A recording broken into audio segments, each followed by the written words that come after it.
Hello বন্ধুরা, আজকে আমি আপনাদের জন্য নতুন আরেকটি ঔষধ নিয়ে আসছি, যে ঔষধটি আপনাদের প্রত্যেকের মানে প্রয়োজন হয়ে থাকে। তো আসলে আপনারা জানেন না যে সে কী ঔষধ। তো সেটা হচ্ছে, সেই ঔষধটা হচ্ছে মূলত তার কার্যকারিতা হচ্ছে অ্যালার্জির জন্য যে আপনারা অ্যালার্জির জন্য এত পরিমাণে ভুগছেন। অনেকেই আছেন, প্রায় আপনারা কিন্তু অনেকেই ভুগে থাকেন যে অ্যালার্জি, গা হাত পা চুলকানো, এবং এই যে চুলকাতে চুলকাতে কিন্তু আসলে অনেকের দেখবেন যে ঘা উঠে গেছে। তো এই যে অ্যালার্জির থেকে মুক্তি হওয়ার জন্য আজকে আমি আপনাদের জন্য খুবই একটা গুরুত্বপূর্ণ ঔষধ আমি আপনাদেরকে তৈরি করা শিখিয়ে দেব। এবং এই ঔষধটা খাইলে কিন্তু আপনাদের প্রত্যেকের যারা মানে খাইবেন তারা কিন্তু আপনারা এই অ্যালার্জির থেকে মুক্তি পেয়ে যাবেন। তো তার আগে বলি, এই অ্যালার্জির জন্য কিন্তু অনেকের মানে রক্ত খারাপ হয়ে যায়, এবং এই রক্ত থেকে কিন্তু মানে শরীরের যে হার্ট, কিডনি, বাল্ব এগুলো কিন্তু অনেকের মানে নষ্ট হয়ে গেছে। এরকম অনেকে আছেন অহরহ, এবং বিভিন্ন রোগে কিন্তু আক্রান্ত হয়ে গেছেন এই অ্যালার্জির জন্য। তো আজকে সেই অ্যালার্জির ঔষধ আমি আপনাদেরকে শিখিয়ে দেব। এটা আপনারা ভালো করে দেখবেন এবং বুঝবেন, এবং ভিডিওটা আপনারা একবার দেখে যদি বুঝতে না পারেন আর একবার দেখবেন, মানে দেখতে থাকবেন যে আসলে কিভাবে এটা তৈরি করতে হয়। তো আমি খুব সহজভাবে আপনাদেরকে বলে দিচ্ছি। আমার পেছনে দেখতে পাচ্ছেন একটি দেশি নিম গাছ, এবং দেশি নিম গাছের যে পাতাগুলো, এটা আপনারা একটা করে এই যে ছড়া দেখতে পাচ্ছেন, এরকম বেশ অনেকগুলো ছড়া নিয়ে আপনারা রোদে শুকাইবেন। শুকানোর পরে এবার দেখবেন যে মচমুচি মতো হয়ে গেছে। আপনারা হাত দিয়ে যখন পাতাগুলো এরকম ডলা দিবেন, তখন দেখবেন যে গুঁড়ো মতো হয়ে গেছে। আপনারা যত গুঁড়ো করে পারেন, এবং এই পাতাটা গুঁড়ো করে সুন্দরভাবে আপনারা কাচের বয়ম অথবা কাচের বোতলের ভিতরে সুন্দর করে টুকে বয়মের ভিতরে কিংবা বোতলের ভিতরে পুরে রাখবেন। রাখার পরে এবার আপনারা বাজার থেকে ইসবগুল যাকে বলা হয়, আপনারা অনেকে খেয়ে থাকেন যে ইসবগুল শরীর ঠান্ডা করার জন্য।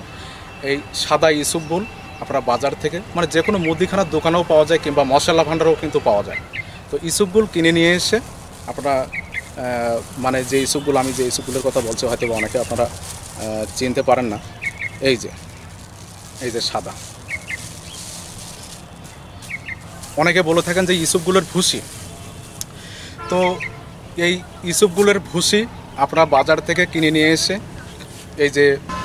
এই নিমের পাতা গুঁড়োটা আপনারা বের করবেন, এবং ওর থেকে আপনারা 4 চামচের 1 চামচ নিমের পাতা গুঁড়ো নেবেন, এবং ইসবগুলোর ভুসি 1 চামচ নেবেন। নিয়ে 1 গ্লাস পানির ভিতরে আপনারা এই 2 চা চামচ ঢেলে দিবেন, দিয়ে একসঙ্গে মিক্সার করবেন। এবং এই যে নিমের পাতা গুঁড়ো করা যে 4 চামচ 1 চামচ, এবং ইসবগুলোর ভুসি 4 চামচ 1 চামচ, এই যে 2 চামচ আপনারা একসঙ্গে দিয়ে মিক্সার করে আপনারা যদি প্রতিদিন সকালবেলা খালি পেটে, দাঁত বিরাজ করার পরে খালি পেটে যদি আপনারা প্রতিদিন সকালবেলা এভাবে যদি 21 দিন একটানা খাইতে পারেন, তো দেখবেন আপনার বাথরুমটা ক্লিয়ার হয়ে গেছে, মানে পায়খানাটা ক্লিয়ার হয়ে গেছে। এবং এইভাবে 21 দিন যদি আপনারা খাইতে পারেন, দেখবেন আপনার শরীরের ভিতরে কিন্তু অ্যালার্জি, মানে যাদের অতিরিক্ত তাদের তো কমে গেছে, আর যাদের মানে হালকা পাতলা আছে তাদের কিন্তু নাই বললেই চলে। এটা আপনাকে চিন্তা করতে হবে যে আপনি মানে মাঝে মধ্যে সেরে যাওয়ার পরে আপনারা খাইতে পারেন, যেহেতু শরীরের ভিতরে যাতে অ্যালার্জি আক্রমণ না করতে পারে। তো এই অ্যালার্জির থেকে মানে যদি সুন্দর সুস্থভাবে আপনারা মুক্তি হয়ে চলতে পারেন, তো তার জন্য আমি কিন্তু আজকের নতুন একটা ঔষধ আমি আপনাদেরকে শিখিয়ে দিলাম। এবং এটা কিন্তু খুবই গুরুত্বপূর্ণ ঔষধ, যেহেতু এটা আপনারা অনেকেই জানেন না যে কিভাবে ব্যবহার করতে হবে। তো এইভাবে আপনারা ব্যবহার করবেন, যেভাবে আমি আপনাদেরকে বলে দিলাম, এবং সুন্দর সুস্থভাবে আপনারা বেশ একটা শরীর পরিপূর্ণতাভাবে সুস্থভাবে চলতে পারবেন। তো এইভাবে ব্যবহার করবেন।